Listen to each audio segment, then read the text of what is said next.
कुछ ऐसी घटनाएं हो गई जिससे सारी की सारी मुझे एक लाइन में पता नहीं किस प्रकार से भगवान ने भी क्या है, चलो अच्छा है, ये तो वही वही जो राम रची रागा, जो राम को इच्छा होगी वही होगा। आपको पता है कि मेरे पापा की भी डेथ हो गई है अभी कुछ 1 वर्ष पहले। लेकिन जब यहाँ पर मेरे पापा इस मंदिर के जो आपके अपने स्कूल के जो पास में मंदिर है, यहीं पे मेरे पापा पूजन के लिए आए थे।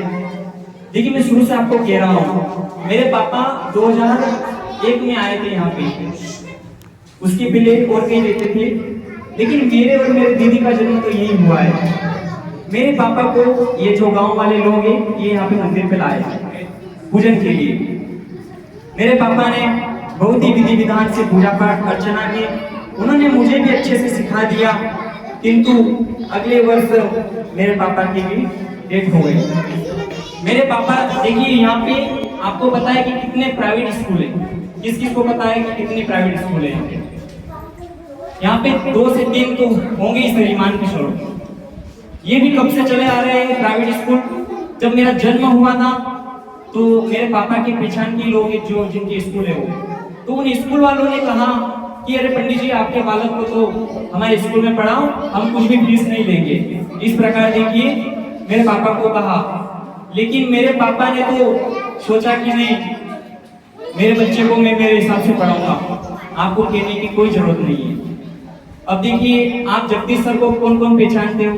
जगदीश सर जी पाटीदार, उन्होंने जब मेरे पापा से अच्छी उनकी मित्रता थी तो उन सर ने बताया कि आप हमारे स्कूल में यहाँ पे पढ़ाओ, हम देख रेख करेंगे, बढ़िया से पढ़ाएंगे। इस प्रकार से मेरे पापा ने देखो यहाँ पे एडमिशन करवाया मेरा। फिर मैंने 5 साल उस स्कूल में पढ़ाई करी। प्रथम से प्रति वर्ष तो मेरी माँ के समान मेरी दीदी सिंपल दीदी मेरी माँ के समान है, इन्होंने मुझे हाथ में पकड़कर मेरे से लिखना सिखवाया। देखो इन्हीं की कृपा से मैं आज यहाँ पे कुछ बोल पा रहा हूँ, क्योंकि मेरी कोई सामर्थ्यता नहीं है कि मैं यहाँ कुछ बोलूँ। और मेरे तो वैसे यूं भी मैं कांप रहा हूँ, क्योंकि मेरे गुरु ही, इनके सामने मैं क्या बोल सकता हूँ। इसी प्रकार से 5 वर्ष मैंने उधर बालक स्कूल में पढ़ाई करी।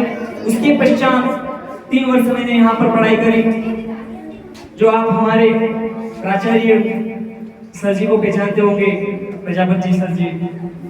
तो यहाँ पे इन्होंने भी मेरे को बहुत, मतलब यहाँ पे जो सर थे सबने बहुत ही बढ़िया रखा, मेरे को अच्छे से ज्ञान दिया। मुझे आज भी सारा का सारा सब कुछ याद है कि यहाँ पर हम बैठा करते थे, गुरुजी हमारे यहाँ पढ़ाया करते थे।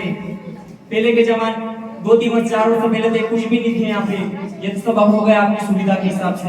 लेकिन पहले हम सुबह आते, यहाँ की साफ सफाई करते और वो टाट पट्टी लगा के बढ़िया से बैठते, और गुरुजी जो हमें ज्ञान देते थे वो हम ग्रहण करते थे। इस प्रकार से 3 वर्ष मैंने यहाँ भी अध्ययन किया, और फिर आखिरी में फिर मैं 9th से 12th तक मेरी विदाई उधर हो गई। अब देखिए जब विदाई होती है तो अब मैं सोच रहा कि यार वहां जाऊंगा तो मैं क्या करूंगा, क्योंकि मुझे कौन ज्ञान की बातें करेगा, क्या करेगा, क्या है, मैं ना जानता हूँ किसी को। अच्छे से मेरे को इन सर लोगों से प्रेम हो गया। मेरी तरफ से माँ बाप, ये देखो माँ बाप तो जन्म देते हैं, माँ बाप जन्म दाता है, उसके भाग्य देता तो उसके गुरु है, तो मेरे गुरु ही मेरे माँ बाप है।